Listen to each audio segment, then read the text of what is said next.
Assalamualaikum warahmatullahi wabarakatuh. Selamat datang kembali Sobat Konsep Fisika di video pembahasan yang ketiga. Pada pembahasan kali ini, seperti biasa, diperuntukkan untuk mempersiapkan diri menuju KSM Fisika tahun 2023. Nah, kita sudah memasuki video yang ketiga. Pada pembahasan kali ini, materi yang akan kita bahas adalah tentang gravitasi. Lebih spesifik lagi, gravitasi yang akan kita bahas itu mengenai bumi dan gerak keteraturannya terhadap matahari.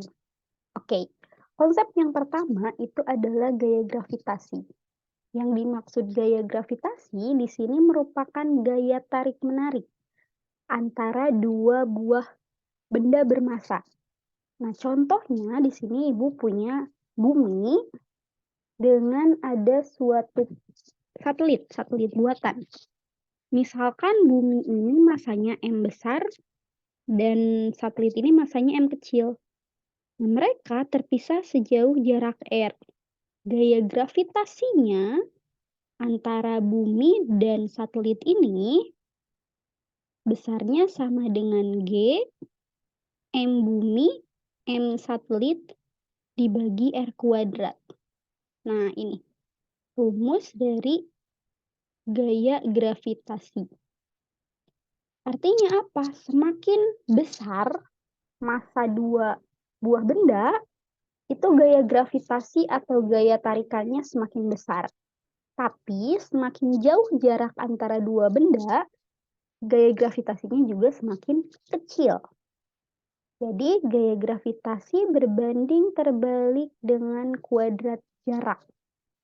Gitu. Nah, aplikasinya apa?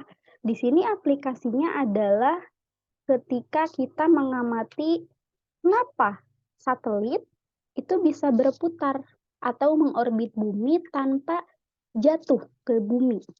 Begitu. Bukan satelit ditarik oleh bumi. Iya, betul. Di sini ada gaya gravitasi. Nah, gaya gravitasi ini sifatnya itu sebagai gaya sentripetal. Ini dia bersifat sebagai gaya sentripetal. Gaya sentripetal itu apa?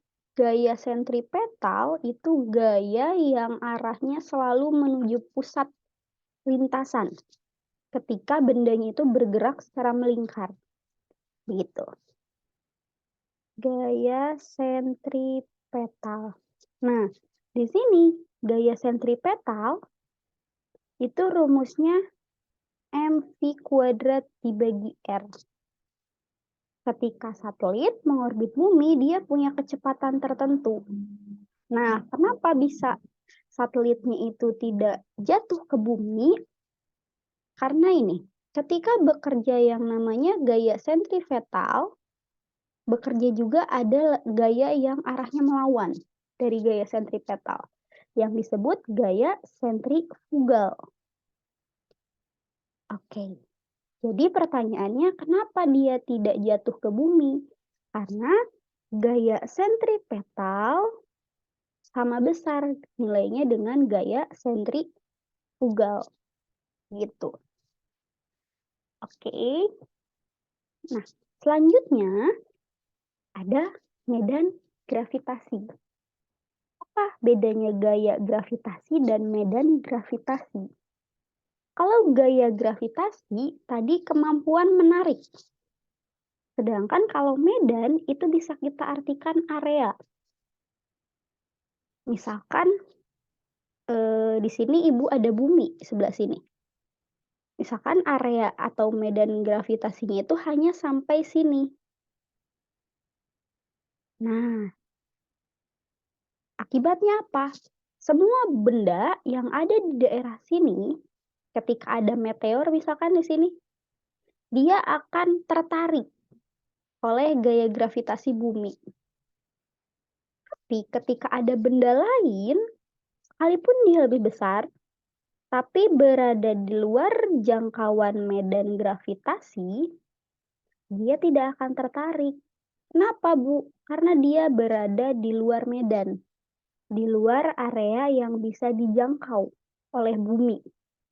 Seperti itu. Makanya ada beberapa istilah untuk benda langit. Ada meteorit, ini ketika sampai di permukaan bumi. Nah, meteor. Meteor ini benda langit yang masih berada di area gravitasi bumi. Sedangkan ada meteorit. Ini benda langit yang berada di luar jangkauan bumi. Jangkauan medan gravitasi bumi. Itu. Oke. Nah, besarnya berapa, Bu? Misal, Ibu punya bumi di sini. Ada suatu benda yang berada di titik P. Misalkan benda itu berada di ketinggian H. Yang namanya percepatan gravitasi atau medan gravitasi, rumusnya G, di titik P, ini G dikali massa bumi dibagi R kuadrat. R di sini adalah jarak dari suatu titik ke pusat bumi. Nah, di sini Ibu tekankan ke pusat bumi. H yang kita ketahui ini hanya sampai sini. Hanya sampai permukaan bumi. Sedangkan yang harus kita catat adalah, oh maaf, kejauhan ini. Berapa R ini? Kalau ini jari-jari bumi, maka R itu sama dengan H ditambah R. Begitu.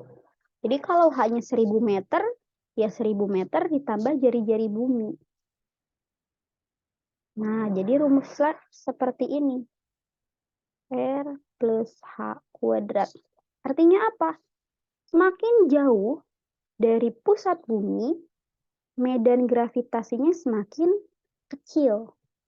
Sama dengan gaya G berbanding terbalik dengan kuadrat jarak. Oke. Bumi itu sebenarnya bentuknya tidak bulat sempurna seperti bola, tapi hampir mirip seperti tidak hampir mirip juga ya, tapi kalau kita ingin bayangkan boleh dikatakan seperti jeruk.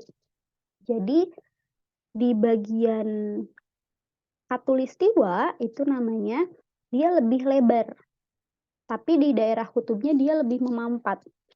Seperti bentuk yang kita lihat di sini.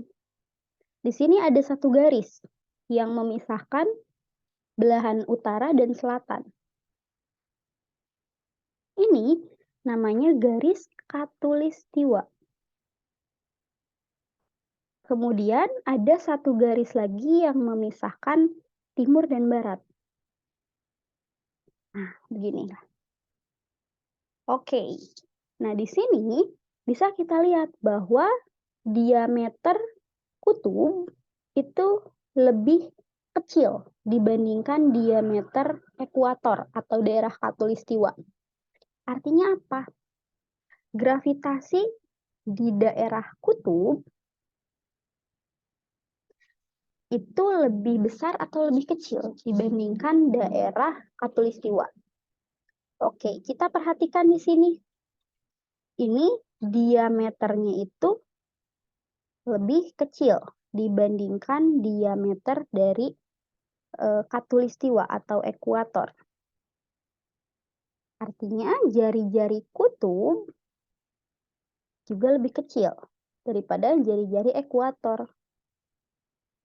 Oke, berarti kalau begitu gravitasinya di kutub itu akan memiliki nilai yang lebih besar daripada gravitasi di daerah khatulistiwa atau ekuator.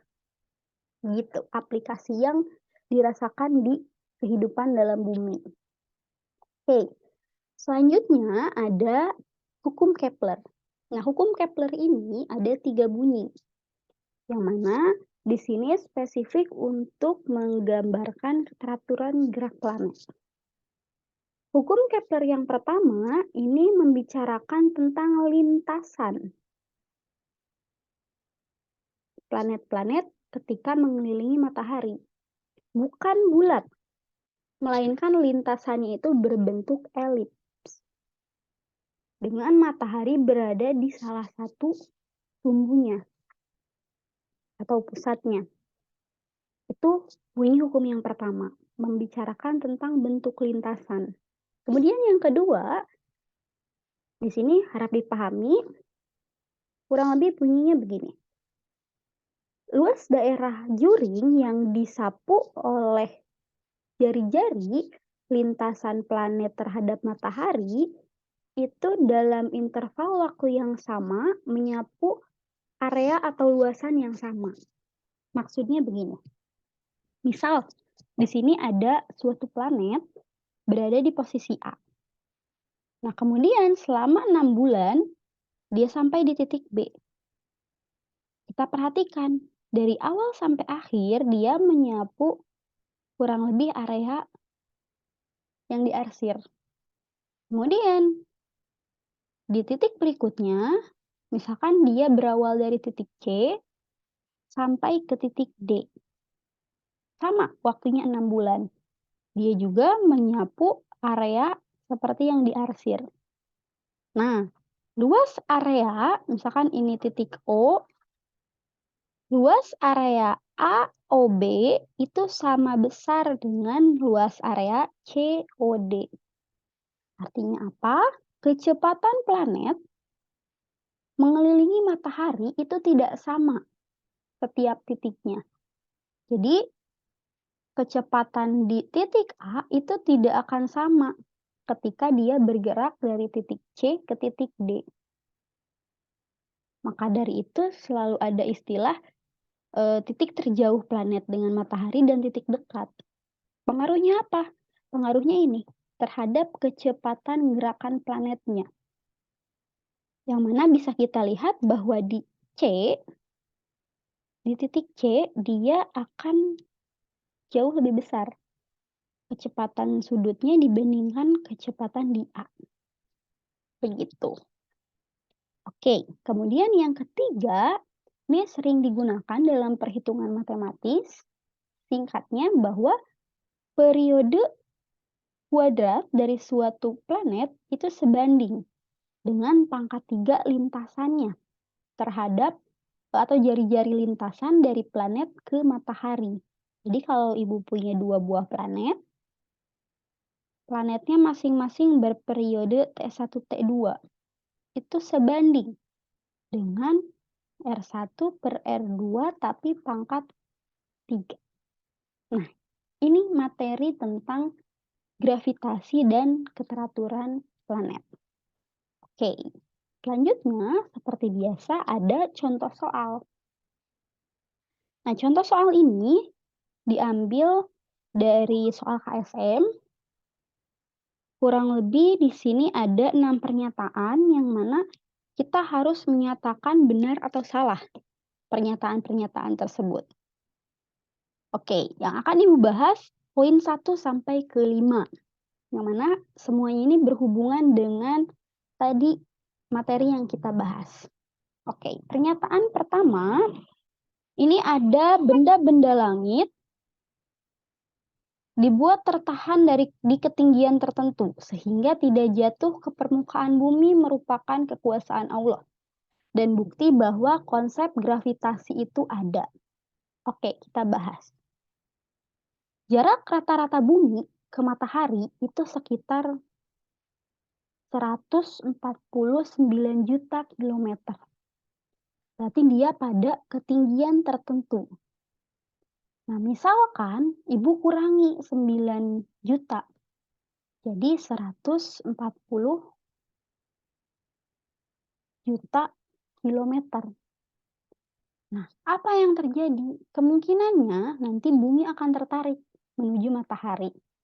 Yang artinya jarak bumi ke matahari dibuat sejauh ini merupakan kekuasaan Allah agar bumi berada di orbitnya, tidak tertarik ke matahari. Berarti jawaban yang ini adalah benar. Karena tadi ketika jaraknya semakin kecil, itu maka gaya gravitasinya semakin besar. Jadi ketika jaraknya kita perkecil, kemungkinan gaya tarik matahari terhadap buminya semakin besar. Oke, berarti pernyataan yang pertama adalah benar.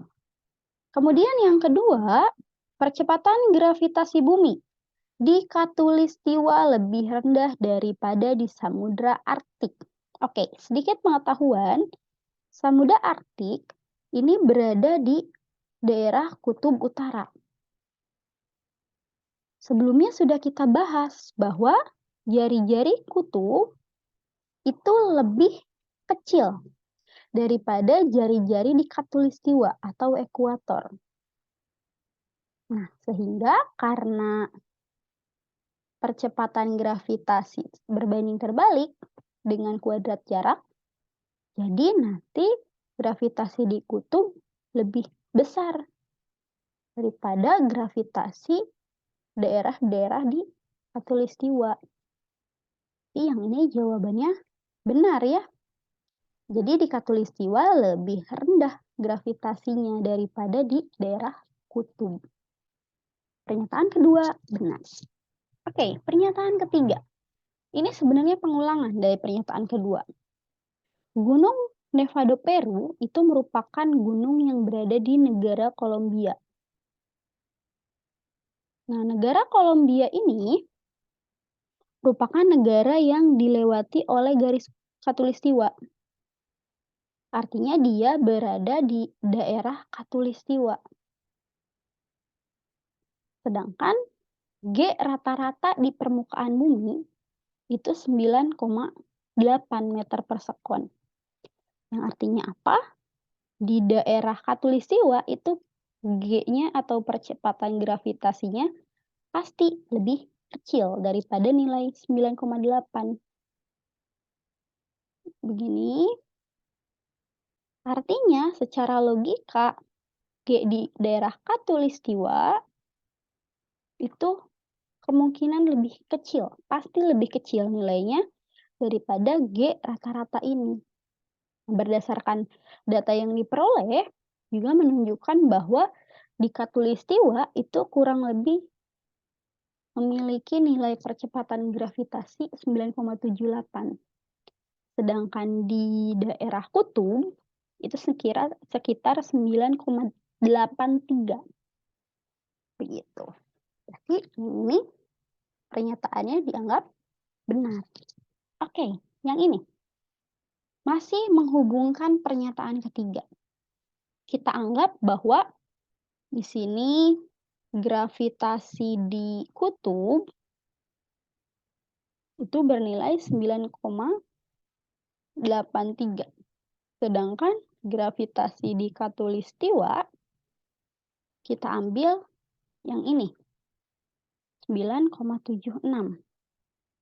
Nah, ketika kita menjatuhkan benda identik dari ketinggian yang sama dan bendanya identik sama dari daerah Khatulistiwa dan kutub, benda yang jatuh di Nevado atau di Khatulistiwa itu lebih dulu akan mencapai bumi 16 milidetik lebih dulu daripada yang di Samudra Arktik. Oke, di sini ada benda dijatuhkan. Berarti hubungannya dengan gerak jatuh bebas atau GJB. Kita punya rumus GJB yang ini. Bahwa H sama dengan setengah GT kuadrat. Berarti T sama dengan akar 2H per G. Nah, kita punya dua nilai G yang berbeda. Kita hitung T untuk di kutub dulu. Itu akar 200 karena ketinggiannya 100 dibagi 9,83. Nah, sedangkan untuk T di daerah khatulistiwa sama, tapi kita punya nilai G yang berbeda. Yaitu di khatulistiwa itu 9,76. Oke, kita cek untuk di daerah kutub, itu nilai waktunya sekitar 4,510. Sedangkan di daerah khatulistiwa, nilai waktunya untuk jatuh ke tanah sekitar 4,526. Oke, berarti di sini untuk mencapai tanah, mana yang lebih dulu? Yang waktunya lebih kecil. Artinya, benda itu akan sampai lebih dulu ketika dia dijatuhkan di daerah kutub. Nah, sedangkan di pernyataan ini menyatakan waktu untuk benda jatuh di daerah khatulistiwa itu lebih dulu. Artinya pernyataan yang keempat salah. Karena yang lebih dulu sampai itu ketika kita menjatuhkan benda di daerah kutub. Begitu. Oke, terakhir. Seorang yang berada di Nevado beratnya 1% lebih besar dibandingkan dengan di Arktik ketika massa bendanya itu tetap. Misal, ibu punya benda dengan massa 10 kilo. Kita tahu gravitasi di kutub tadi nilainya 9,83, sedangkan gravitasi di khatulistiwa atau di Nevado 9,76. Nah, yang dimaksud gaya berat itu W, kutub. Itu M dikali G di kutub. Nilainya sama dengan 10 kali 9,83 atau 98,3 Newton. Kemudian, gaya berat benda tersebut, benda yang sama, ketika disimpan di daerah khatulistiwa, katanya sebesar 10 dikali 9,76 atau 97,6 Newton. Nah, katanya lebih berat di Nevado atau di sini itu lebih berat 1% dibandingkan di daerah Arktik. Oke. Dari persamaan ini siapa yang lebih berat? Yang lebih berat adalah benda ketika dia disimpan di daerah kutub. Di pernyataan yang kelima juga salah. Gitu ya.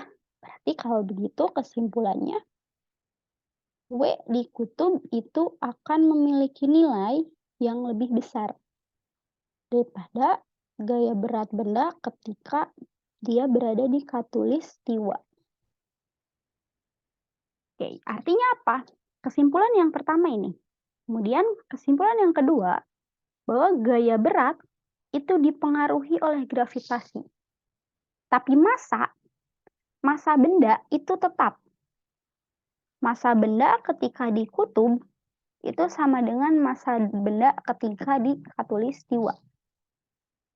Oke, berarti pernyataan yang benar dari soal ini adalah nomor 1, 2, dan 3.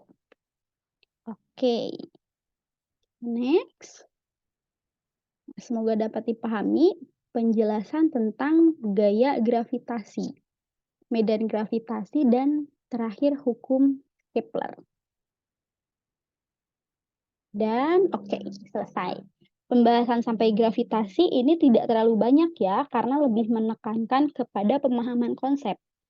Semoga dapat dipahami. Thank you for watching and see you on next video. Wassalamualaikum warahmatullahi wabarakatuh.